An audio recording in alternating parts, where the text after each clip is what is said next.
Hello, everyone, and welcome back to DSP versus the Internet, episode 62.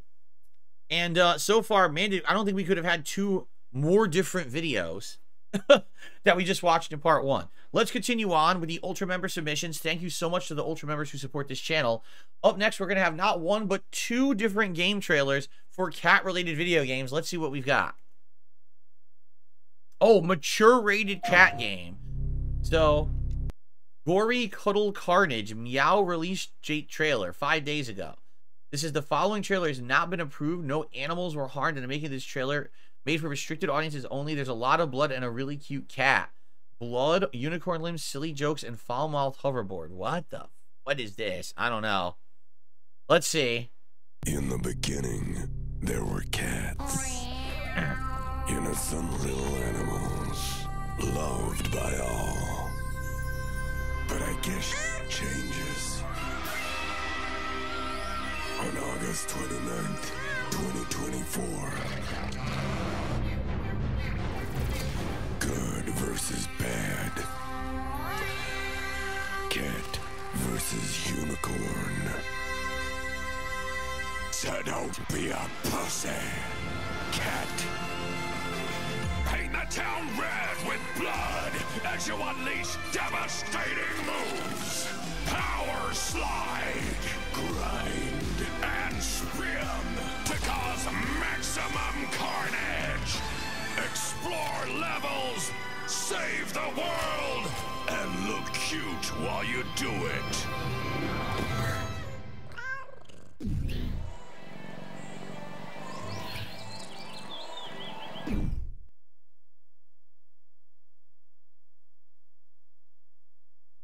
Global Citizen literally just said exactly what I was thinking. You almost laugh, but you don't. It's like they're trying so hard to be funny because it's a cute cat, but there's swearing and there's gore, right? I have no idea what that was supposed to be, nor does that look appealing to me at all. I'm just being honest. I think that completely missed the mark. I don't think that is going to be a very good game. It looks like a generic action game, but there's a cat in it with gore, by the way. And it's going to be very cringy, right? Over the top, swearing at you for no reason because, wow, we're edgy, bro, right? You know what's funny is in the 1990s, there were games like that. But like in the 1990s when they did it, it wasn't like that game. You look at that and you're like, so that's a bunch of guys sitting in like a boardroom thinking, how do we make an edgy game? Oh, I know, cutesy cats. Oh, but they're gory and they say bad things, right? It's like a bunch of like uptight idiots thinking they're gonna make a game that people or kids are gonna like, right? Because that'll be the edgy. No, not even close. Not even close to what people would like, right? Like, I'm sorry, but like that's some people who are out of touch trying to make something that people are gonna like. I don't know, man. That looks stupid to me. Now, here's another game, and let's see if this one's a different vibe, a different cat game, okay?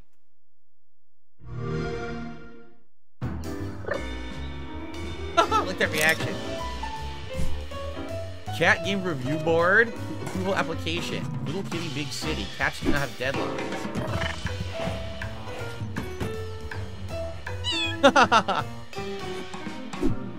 How much playtime does cat have? Zoomies! It has a zoomies button. Dude, I like that. A zoomies button. Oh, you can wear cute clothes. Oh, that's so cute. Look at that. Oh, I destroyed the chess game. Infinite playtime for the kitty. Does the cat have an appreciative audience? Look. No. Oh, no. Oh, he trips the humans. Oh, look, is that a friggin' a raccoon? Trip the human! Wow. Stay on the keyboard so she can't type. Does the cat have an appreciative audience? Yes. Does the curiosity harm the cat in any way? Look at this. Climbing. A flying kitty. Oh, taking a cat nap.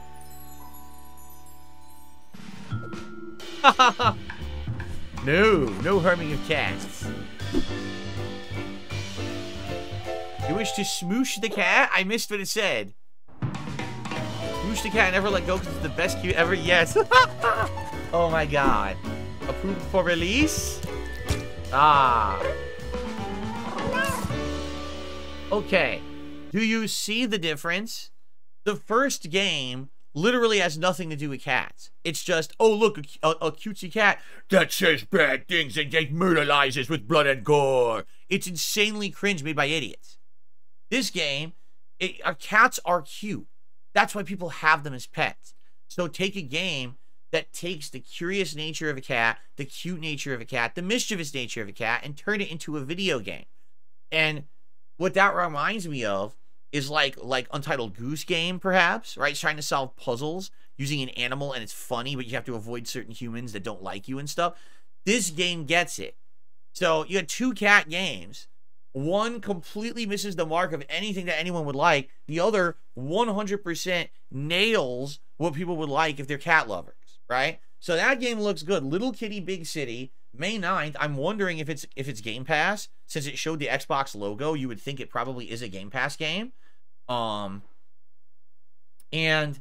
maybe I'll check it out. You know, that also could be a kind of game that maybe my wife and I could play together. That would be pretty fun, right? Since we both have it, we love cats. We do a silly exploration puzzle game with kitties, right? Yeah. So, wow. Well, game developer that gets it versus game developer who's just a bunch of cringy idiots, right? Wow. I mean, complete difference. All right, cool. Let's continue with the Ultra member submissions. What dies on the cross for me? Not a messenger of God. Now, this is going to be a philosophical video. It's 10 minutes long. I have no idea if I'm going to watch the whole thing or not. So basically, this is a philosopher guy talking about Christianity. Let's see what he has to say. It's not that God is up there, he sends his son, okay, sorry guys, you screwed it up now, maybe in 1,000 years, another Messiah. As Hegel says, what dies on the cross is God of beyond himself. It's precisely God as that transcendent power which somehow secretly pulls the strings. This is, I think, the secret of Christianity, that precisely God no longer can be conceived as, you know, we are in shit, we don't know what's going on, but we can be assured that there is nonetheless an old guy up there who secretly pulls the strings and so on and so on. This God abdicates. I think that something tremendous happens in Christianity, because remember, after the death of Christ, we don't get back to the Father. What we get is Holy Spirit. Holy Spirit is the egalitarian community bound by love. You know what Christ says when he's asked, how will we recognize if you are here? When there is love between the two of you, I am there. It's just the immanence of an emancipatory collective. This was the deepest insight of even good conservative theologians, like Paul Claudel, definitely not a communist, no, said something very profound. He said the deepest lesson of Christianity is not we can trust God, but God can't do anything without us. God has to trust us. So for me, again, this is a tremendous... Fucking video glitches are so annoying. I'm trying to pay attention to what he's saying. And the fucking pixels... What is a low bitrate? It's a very low bitrate video. So that's what happens in low bitrate videos. They all pixelize like that. Like, oh, it's fucking so jarring, right? Really? This guy became a meme eating a 7-second clip of him eating a hot dog. And now, but he's a philosopher, right? Anyway, so this guy, as you can tell, he's trying to apply philosophy to religion.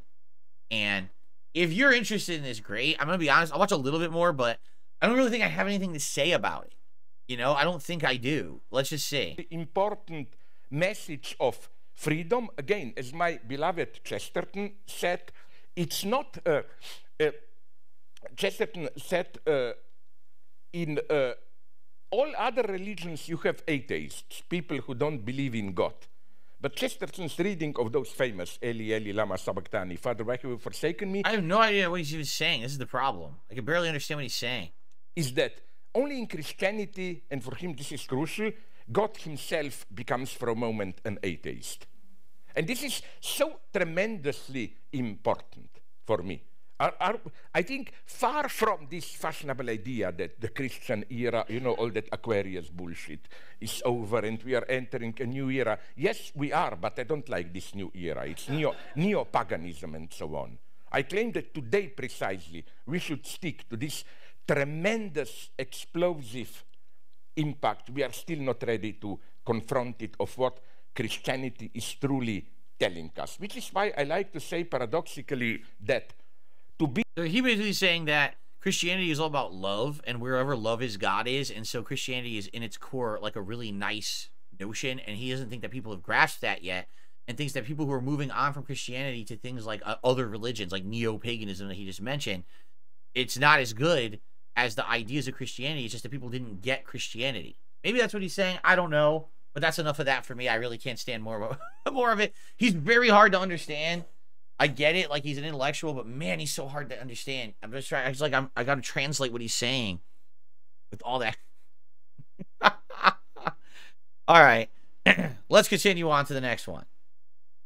Big damage so this is the final match of Capcom Cup. This was the $1 million tournament in Street Fighter 6 that took place a couple months ago. And we're going to see what happens in the final match here. Burning himself out. He's been doing the Fu Assault after the drive rush on several different ranges, but I think Chris Wong's clocked onto where he's doing it from up close. Far away is a little bit different. Yeah, identifying things as we go along. Whiff punish there with the forward hard punch. Okay. It's so difficult to whiff punish that. Unsafe on block. He gets a giant punish. Okay, splurged a bit too much meat, and he will get punished for his troubles here, Uma. And it will level be 3 a combo level 3. too. And this is what's very good in the game. Shit. If somebody doesn't make use of their 2 bars they spent, you punish it and take as much drive gauge away as possible. Let's see what the choice is from Uma. Oh, perfect parry the meaty. Hey, look at the setup for the feng shui engine. The corner carry is going to be so significant. And he's burned out as well. Damn. So he's going to play with the stun. He's going to... Yep, now you're fucked. You're stuck in the corner. You can't even get out. This full conversion. This is the game. He's done. It's over. He had no way out. That's game.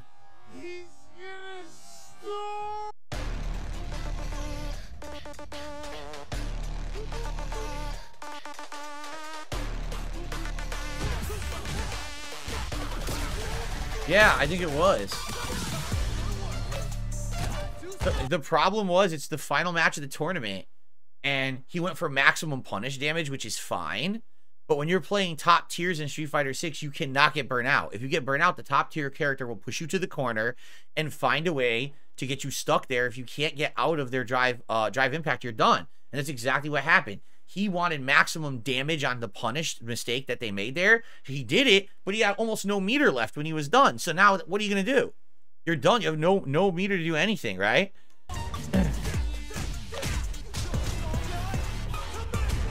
Yeah, but that was bad. He has almost no meter left. Yeah, look, they're saying this is something better he could have done, and it would have used less meter. Right.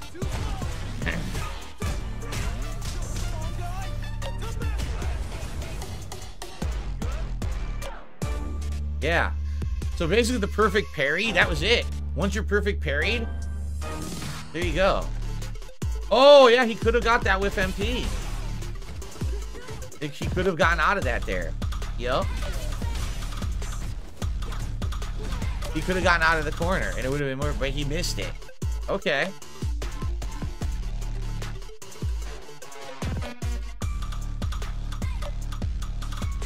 Right, he's holding up, trying to escape. But he got the meaty into a free combo. And that's it. That's checkmate. Can't get out of the corner. Done. No meter. Can't do anything.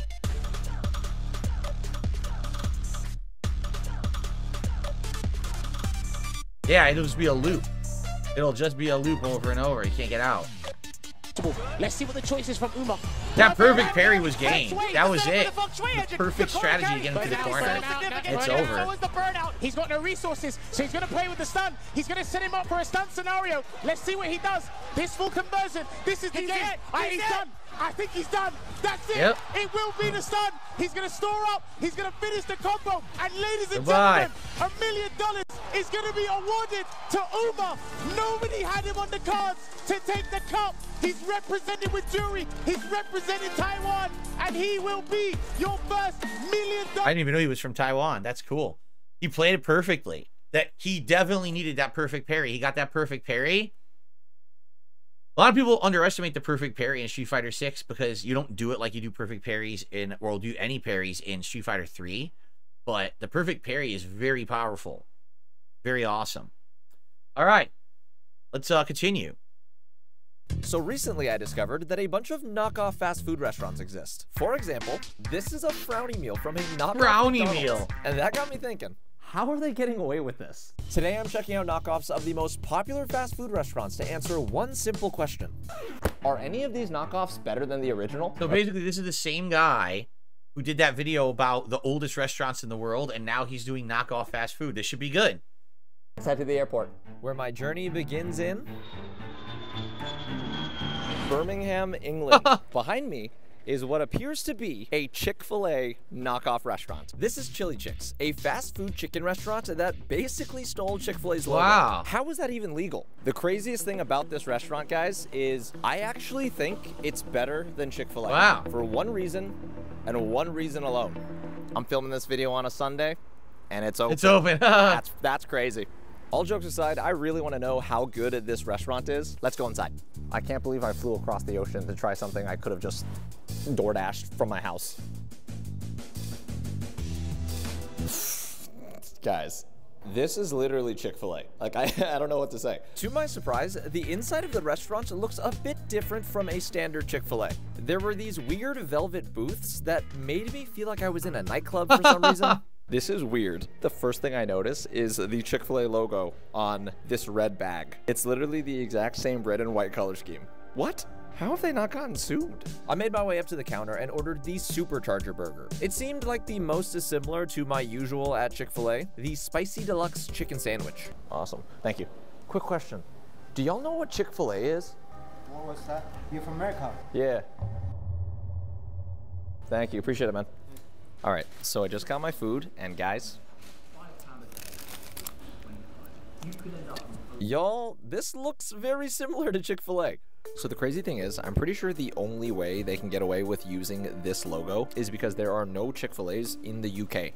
Like, at all. And even though Chick-fil-A has over 3,000 franchises, tons of people in England have no idea what it is. Yeah. Do you know what Chick-fil-A is? No. No. You don't? You never heard of Chick-fil-A? Oh, okay. See? Cool. Thank you. There you go. That's crazy. Literally nobody here knows what Chick-fil-A is. Maybe this is how they're getting away with stealing the logo. But the real question is, do they make a better chicken Well, sandwich? first of all, their fries are completely different. Chick-fil-A has waffle fries that are seasoned, and those are completely different style of fries. They're like big chunky fries. I never even really seen those at fast food. Okay. Than Chick-fil-A? All right, let's open this up. Interesting. I'm not gonna lie, it actually looks pretty good. The first big difference I noticed though is that a Chick-fil-A Spicy Deluxe Chicken Sandwich uses pepper jack cheese. Yep. I'm pretty sure this is just regular cheddar cheese. Why am I nervous to try this? Oh, that's spicy. Yo, I promise I'm not exaggerating. This sandwich was hot. Why is it so spicy? Wow. Yo, I thought British people were supposed to have a really low spice tolerance. A Spicy Deluxe Chicken Sandwich at Chick-fil-A never has done that to me. I feel like I'm coughing up chilies. And on that note, I'm just gonna come right out and say it. Chick-fil-A is better than its knockoff counterpart, Chili Chicks. The Chick-fil-A Spicy Deluxe Chicken Sandwich is way juicier and won't give me heartburn. Anyways, time to hop on a train and head to London. For I wonder, knockoff- and the thing is, if you did that, like, obviously that's a choice that the business owner decided they wanted to copy Chick-fil-A. But does that necessarily translate to success? You know what I'm saying? Like, that looked like a small-time place. There wasn't a lot of people in there when he went in. Does it mean that they're good or successful, or was it just an attempt to rip them off and it didn't really work? I don't know. Restaurants number 2. So in America, you have Five Guys. Five in the Lads. UK, you have Five Lads. This is Five Lads, a supposed knockoff of popular fast food burger chain, Five Yeah, Guys. but it's chicken. I actually found it on Reddit, but now that I'm here, I'm not actually sure if it's truly a knockoff. Nah. Apparently, this place serves chicken. I don't even know if they sell burgers here, but It's time to investigate. I don't think so. Let's go inside. It doesn't look like it does anything like Five Guys. Oh. No, it's totally different. Okay, so it turns out this restaurant has a way bigger menu than Five Guys. Obviously, there are a lot of chicken options, but I also see burgers. Beef lamb, they have I ordered everything. the spicy chicken breast burger along with their gourmet beef burger. So one thing I want to point out, the prices of this restaurant way cheaper than a Five Guys. A single burger at Five Guys in England costs about £8, while a burger at Five Lads only costs about £5. So I just placed my order, and guys, I'm not gonna lie, this place is a lot fancier than a Five Guys. If you've ever been inside a Five Guys, it feels like a fast food restaurant. Yeah, it looks The just red and like white that. They all checkered look pattern exactly they the got going on same. looks like it comes from the 1950s, and honestly needs some updating. Meanwhile, Five Lads felt like an actual sit-down restaurant. That looks nice. Also, I love Nice that the decor. condiments are actually at the table instead of at a random counter you have to walk up to. So I just got my food. I got a chicken burger. Whoa, the burger with looks medium huge. Spice. And a regular gourmet beef burger. I want to compare this burger to Five Guys. That looks the giant. Five Lads gourmet burger is pretty simple. It comes with a standard beef patty, mayo, onions, tomatoes, and lettuce. I do like that it comes with a little flag. It says beef burger. Right, exactly. Dabhan says most of the places like this are going to be local. They're not chains. It's only like one store.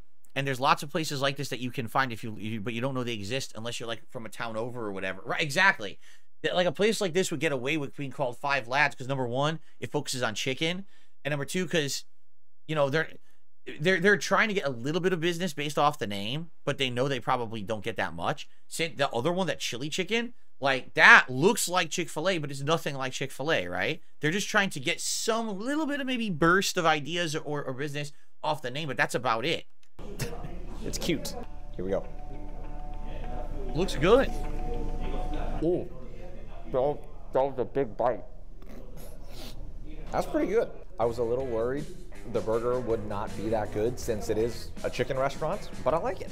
Now it's time for a Five Lads original, the grilled chicken breast burger. It looks Look good. At this. Look at that sauce. Yeah. Oh yeah. Oh. Okay, to be for real, this flame grilled chicken burger was way better than the regular gourmet beef burger. And this sauce, That's what they is do. bomb. That's their specialty. I'm gonna devour this. Oh, lots of burps. So, I have some thoughts. What I find the most interesting about this restaurant is that instead of reminding me of a Five Guys, it actually reminds me of another very popular fast food chain in the UK called Nando's, Oh, I don't which know is about basically that. the most famous peri-peri chicken restaurant of all time. They even have over 1,200 franchises in 30 different countries. Wow. And the craziest part is, this is what a Nando's menu looks like compared to Five Lads. I mean, literally, the menus are the exact same. And coincidentally, Five Guys and Nando's just happen to be two of the top fast food chains in the UK. Pretty convenient.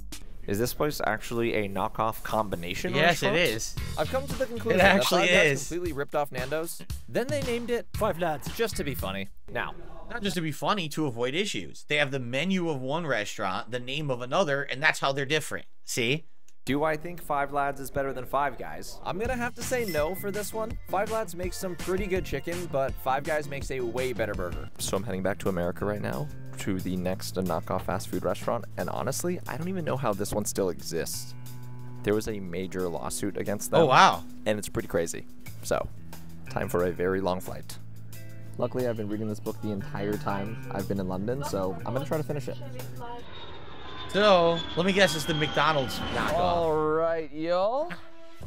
Your boys made it to Detroit, Michigan. That was a very long flight. Anyways, I had to rent a car because the next knockoff fast food restaurant is about 50 minutes away from the airport. So I got a long drive ahead of me. I got the directions mapped up, so it's time to roll. How do I get out of this parking lot? Oh, got a little close there. Whoops. See, I think the reason this guy's videos work is because he adds his personality into an interesting kind of montage style video. Like, the video is covering several different restaurants, so it keeps you interested. And he also he has a good personality, right? He adds little jokes, little quips in there, so it works. If it was just about the one restaurant, it wouldn't be nearly as interesting. But because he has these combination videos that cover the different things, it actually is better. And here's the thing. Like, it's actually time for me to split the part here. But I want to keep watching. I'm actually enthralled. I want to watch more of the video. So I think what we're going to do is split the part, and when we come back in part 3, we're going to continue on with this video. I think we only have one more Ultra member submission before we get to the submissions tier this week. So let's do that. All right. So, oh, I agree. Dapan says this is much better than the guys last week who went on the holiday pick video. Indeed it is. It's an interesting subject matter. It's a montage of content. There's some personality in there that's interesting. And you get more of the impression that it's meant to be an entertaining video than just a, oh, hey, we're rich and we can go wherever we want video, which is kind of what that video felt like last week. I agree with you there. All right. Let's split the part. I'll see you in part 3 for the continuation of knockoff fast food and more. See you then.